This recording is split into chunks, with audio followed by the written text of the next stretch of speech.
here to make a new type of news. New insights, new styles, and new topics every day.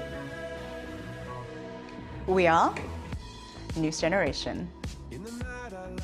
Making news just for you. It's June 15th here in Seoul. I'm Shin-Yun, and this is News Generation, where we make the news at Arirang's very own open studio. Every morning, we'll discuss the top issues and latest current affairs affecting people in their 20s and 30s. Joining me in the studio is Choi Ji-hee. Good morning. And Cheska Dainong. Happy Thursday, everyone. Happy Thursday. Now, both are here to speak on behalf of those in their 20s and 30s. Let's start with our news feed, which covers different hashtags and news items that have been trending on social media over the past 24 hours. Recently, a mother who went to Guam 7 months into her pregnancy unexpectedly gave birth to her child prematurely. Because there was no neonatal specialist there, she spent a nerve-wracking 6 weeks reaching out to doctors here in Korea. Eventually, she got a hold of those at Suncheon University Pucheon Hospital in Korea who brought the newborn back home safe. Speaking of newborns, it's not that easy for many workers to start planning for a family here in Korea. That explains how we have the lowest birth rates in the world. To tackle this, Incheon Tourism Organization has come up with an innovative idea. It will give out special promotions to employees who have their third child while working at the company. It's the first company to come up with this type of welfare policy. And moving on, last summer, dozens died from the heavy rain swamping Seoul streets. To prevent anything like this from happening again, just weeks ahead of what could be yet another record monsoon season, some residents in Seoul have volunteered to clear out trash from the roads and sewers. Now, this is to make sure that even if we do see a lot of rain, the water will drain out. Seoul City will be holding these volunteer sessions until the end of August. Now, if we take a closer look at the third news item, most of this cleaning up volunteer work happened in the capital. Volunteers actually collected a lot of used cigarette butts and trash from sewers, and here's what one of them had to say about her experience. I found a lot of trash piled up near restaurants and bars. A lot of dirt was clogged up in gaps between the roads. It made me think without volunteers like myself who cleaned this up, it would have been really dangerous again this monsoon season. And Cheska, when I first saw this story, I was relieved because I remember how much rain we saw, and it's nice to see that these volunteers would go out and clear out the streets. What about you? Absolutely, and I think we all remember how torrential the rain was last year. And I remember I love biking, and it would flood the Han River to a point where it was completely inaccessible. So the fact that we have these global citizens that are willing to do, roll up their sleeves and do what is needed to do to clog up the street is wonderful. But I think it also raises a very important environmental issue. For sure. Because I don't want their efforts to be in vain, that we really need strict regulations and penalties for littering. There are so many signs for no cigarette butts near restaurants or sewers, but we see them clogged every time. And just yesterday, I see people just tossing their cigarette butts on the street. So I think this also highlights a very important issue that needs to be addressed. And during our rehearsal, you mentioned how last year when we saw the torrential downpour of rain in Han River, when the water levels came up, you said you could see so much trash there. Exactly, because the plastics and the trash would float and then you could see all the buried trash just coming up to the surface because of the rain. Because I was quite surprised. I thought we were living in a relatively clean city, but it wasn't the case. So I realized never litter and make sure if there is litter, pick it up. And seeing Seoul residents roll up their sleeves and volunteer to pick up trash and clear out these roads ahead of monsoon season made me reconsider how developed our country's civic consciousness is. I thought it was really noble of them. So Chi-hee, what did you think? And also, do you have any experience doing any volunteer work or community service before? Well, like you said, I think the level of civic consciousness shown by our citizens was really high, and I was really impressed at how they were willing to take this initiative to clean up all the litter, because like you said, you've seen it all floating up during the flood last year. Yes, I thought it was really impressive. And I myself, I have experience when I was younger, I was cleaning up the litter in my neighborhood as well, just voluntarily. And I guess I just wanted to get praised for helping out with the community. And I make monthly donations. That's really nice. And I also make one-time donations as well. For example, last year, for those who had to go through restoration because of the torrential rain, I made a one-time donation. And not so much an active community service, but I guess these days I do more donations rather than engaging in these activities. And I hope that it definitely motivated me, and it encourages other viewers out there to also rethink about what they can do for the community. And that was our news feed for this Thursday. Let's move on to today's discussion topic. Every June 15th is World Elder Abuse Awareness Day. It's a day that especially important for Korea as we're expecting to become the world's most aged country in a few years' time. Take a look at the screen to find out more. Super aged society. This is when 20% of the total population are 65 or older. South Korea is expected to become one in 2025. Naturally, more officials and companies are trying to find out what the aging population needs and how they would like to spend their senior years, mainly by expanding job opportunities and enhancing senior care centers. But at the same time, we're also still seeing elder abuse cases hit the headlines. Today, NewsGen aims to answer 3 questions. 1. How far has South Korea come with its senior welfare policies? Is it enough for a country heading into a super-aged society? 2. Why should the young generation pay close attention to what's happening or what should be done for seniors? 3. How would our generation like to spend their senior years in the future? Today is World Elder Abuse Awareness Day, where we aim to prevent violence against older people. And here at the studio, Cheska, why don't you tell us a bit more about how this day came to be? So it is June 15th today, and it is designated by the United Nations, and the color theme is purple. No wonder we're wearing purple. We're very purple today. But this is a very, very serious issue because there are multiple types of abuses that can happen to the elder, and a lot of them is started from neglect and even psychological, social, and even sexual abuse that goes widely underreported. And by 2030, the United Nations has forecasted that the number of people aged over 60 would outnumber the youth, which for our generation would become a very significant issue that we address it and talk about it. And see, that's why in light of this day, we want to talk about how specifically our generation perceives seniors these days. Are there any surveys in regards to this matter? Well, in fact, a research organization conducted the Korea Generation Consciousness Survey and found that over 78% of those in their 30s said that the perception of the elderly in our country is very negative, not very positive. And this is mainly because our generation sees fairness as an important value and believe that the older generation, they were able to reap benefit from the period when Korea was going through rapid development. They were able to gain lots of money through real estate investment as well, which is not something we are able to do during this period of time, right? And there's also the issue of the national pension system. Yes, because they say once we get older, we won't be able to get the pension that the elderly are receiving right now. Very important. And this is also an issue of fairness as well, right? Equality and fairness, for sure. Exactly. And there was another survey seeing whether the 20s and 30s in the country were satisfied with the system for the elderly in South Korea. And it showed that nearly 50% of the respondents, as you see on the screen, were dissatisfied with the current welfare programs that was provided by the government. And other than this, though, I think the biggest problem is our generation's empathy, because although the proportion of the elderly people is continuously increasing and the issue of lonely deaths is also a huge social problem, it's really related to us as well, because they could be our parents. We grow older too, so I think we should pay more attention as well. But the sad fact is, we really don't. I feel like, as you mentioned, as we saw through the survey, a lot of people in our generation seem to be apathetic because they don't think it's a problem that directly affects them at the moment. But I do think that, as you mentioned before, Chihi, a lot of our generation does seem to have conflicts with senior citizens. They seem to think that it's unfair that they're getting some economic benefits while we don't. But could you elaborate on why our generation has these conflicts and also why they don't really want to age specifically here in Korea? I mean, just to give you a generalized form, and as Chihi mentioned, I think the MZ fall into 2 very different categories. One, you grew up with your elders, so you understand them and you kind of see yourself through them because you kind of grow with them together. Or you are completely indifferent, a little bit apathetic, and sometimes a little frustrated, I would even say, by the inequality or the fairness that is happening at the moment, which when it gets serious, I think becomes a root cause for elder abuse in the future. So I think this is a very important issue for our generation to address, because there's a growing acceleration of economic gap and the generation gap that just seems to get wider and wider. And just a couple of days ago, I had a bus driver who yelled at my foreigner friend.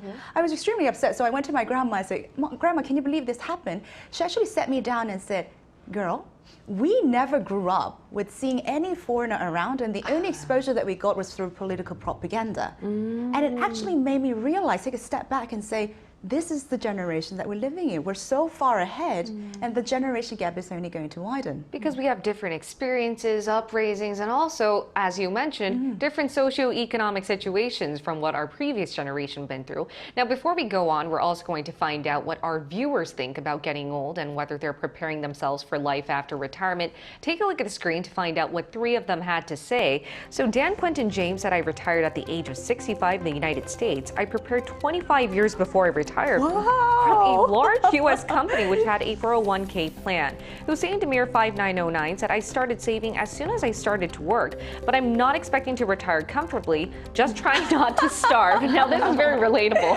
You go. Exactly, you go, Hussein. How 849 said, invest in yourself and allocate assets for the future. It sounds easier than it is. Never stop learning financially and grow.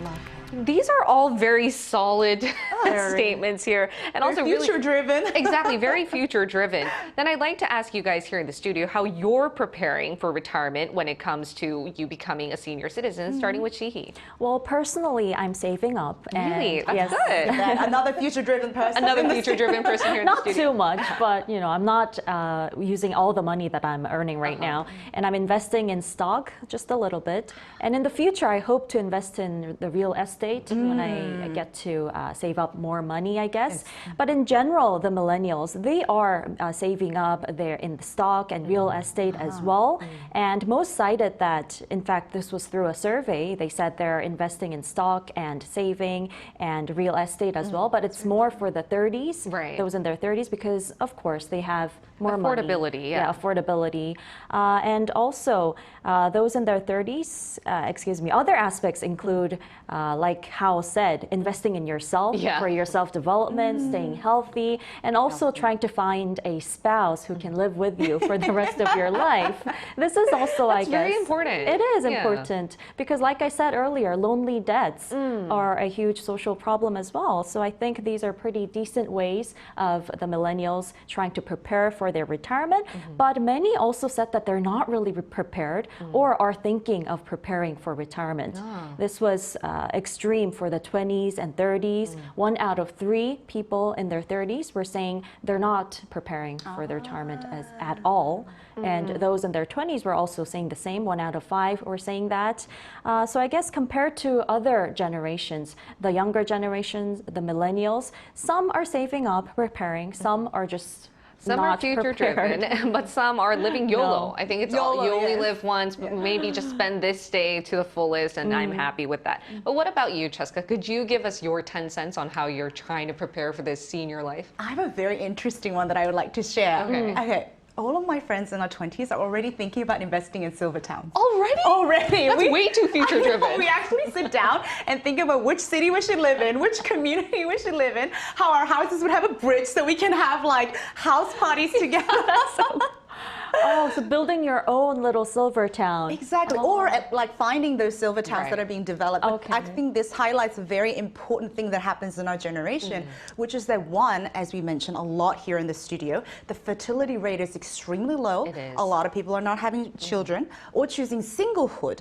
Therefore, we are responsible for ourselves and taking care of our not only financial but social protection. So this community building activities or investing becomes a priority for a lot of the millennials, even in their 20s. And if we compare it with the Northern European countries with high social welfare, where they even have like 3 pension three-tier pensions. Yeah, 3-tier pensions, or even have like community building activities. The rate of loneliness or solitude that is reported in Germany is only 4%, which is very different from what is happening in South Korea. Which makes me think, I think we should go around the world and compare all these senior welfare programs just to find out which place is the best to retire. And choose where to live. Exactly. And we actually have a live interview prepared with the millennial who's doing just that. So please wait, take a look at the screen to find out what she has to say.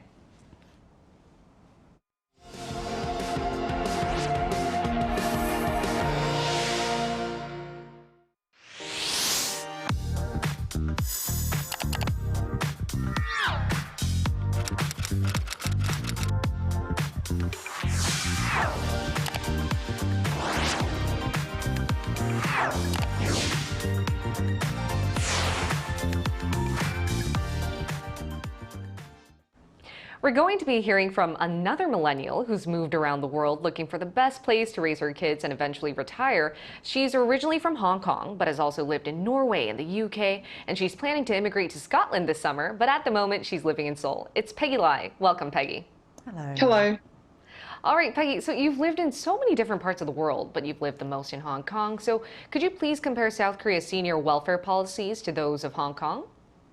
To my surprise, they're quite similar. Like the free public transportations, or it's discounted one in Hong Kong for seniors, and the national pension system, but I would say like in Hong Kong, we have like individuals plans. You get to choose your investments for your pensions instead of relying on the government. So in that sense, each individual has a slightly different turnout in terms of the standard pension system. But then even though like each company has their own benefits for the workers, I would have to say like government officials or like teachers, they have more advanced benefits in terms of pension plans. And since Hong Kong has like free medical in general, so you don't really have to pay any monthly fee like in Korea, but then the wait is quite long. So the government realized about this, so they're giving out like some private sector coupons, medical coupons for seniors each year, like 12 times a year, so they can actually get a more, speedy medical care in private medical centers. And in Hong Kong, there's this very special system we call it like the fruit money. So regardless of your social and economical status, you get a monthly allowance of 240,000 won from the government once you turn 70. Okay. So there are also public housings, for senior citizens, and, they're very inexpensive, but again, the wait is very long. So I gotta say, many citizens who live around poverty line, they're struggling to survive, and the aids from the government is quite limited. I see. Yeah, I think some of the policies are pretty much similar to our country, but some we can definitely benchmark. And earlier, I'm sure you've seen that through our survey, we found out the millennials aren't very satisfied with the current welfare programs provided by the government. Would you say Hong Kong citizens have a positive outlook on its senior welfare programs? It's not impossible to live a basic life with the national pension in Hong Kong for most people, but like in Korea, the amount you get each month is quite limited. So in a city where the living standard is as high as in Hong Kong, people really rely on private pension schemes or investments. Like, you're investing in stock markets, right? And for the rest, I have to say they need to keep on working until probably the day, they pass. So in many ways, like it's quite similar to that in Korea, but unlike some European countries, when it comes to retirement plan, we're not just talking about, a monthly allowance, but there's so many all-rounded facilities. They really care for your physical health and your like psychological health per se. So I would have to say, in general, like Hong Kong or in Korea, because, for an Asian countries, like we lack the views on sustaining a standard of living for senior citizens who cannot pay the high price to get proper care, like the Silver Town, per se. So in that way, I can see that there are plenty of room for improvements in both Hong Kong and Korea, especially when the life expectancy in both regions are high. People who live past 80 do need extra care in their day-to-day life, and the government participation is anticipated. Francesca? Peggy, before talking to you, I thought I was pretty international, but you are a true global citizen. I mean, having been in so many places, you're now choosing Scotland to raise your children. I would love to hear why. I lived in Norway before, and I was really impressed with their retirement plan. Like I had a grandmother there who had a really comfortable and well cared for life, after she retired and she was single. But when it comes to like retiring in Korea or in Hong Kong, I don't see that kind of benefits. But living standard in Norway is quite high. And for Hong Kong citizen, the possibility of moving to UK is quite easy these days. So I check all the benefits and talk to many friends of mine, from the UK, and they're actually really satisfied with how the government, have planned for the senior citizens. And, for me right now, I'm not paying most attention to my own retirement plan, but for my child's, upbringing. But in general, I would say in UK, they do have quite a good sustainability for, senior citizens. And in Germany, the satisfaction rate is quite high. And even though I didn't look into it, in detail, but in Scotland, I would say, it's quite all-rounded, and I'm quite satisfied. That's for now. great. That's great to hear, Peggy. Thank you so much for sharing your story. Due to time, we can't hear more, but thank you so much. And we definitely learned a lot from Peggy. It's really interesting to see how she compared different countries' policies to ours. And I remember last year I made my silvers the new gold series, and then at the time I found out South Korea has been pouring a lot of money and effort into improving our infrastructure for seniors.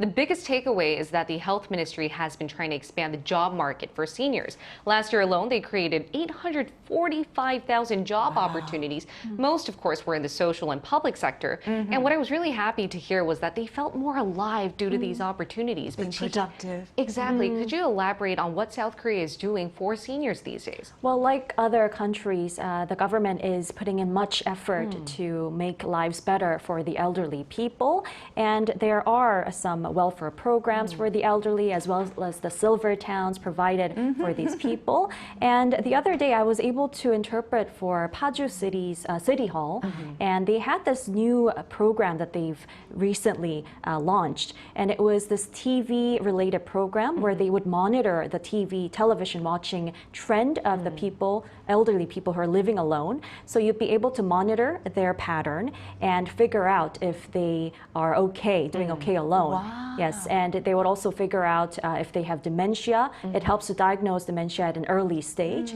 So little efforts like this on the local government level, I think, are also really helpful, not just the central government, but little efforts in the end will eventually build up to make a better society for the elderly. Definitely. It's these small efforts and little changes in our local governments that pile up and eventually raise our awareness on what we need to do to better prepare and age in countries like South Korea. And that's all we have for you today. We'll be here every day from 9:30 to 10 a.m. Korea time, bringing you more topics young people are talking about. Special thanks to Choi Ji-hee. Thank you. And Jessica Dainong. Pleasure's always mine. Thank you. And thank you everyone for watching. We'll see you tomorrow. We are News Generation. Generation.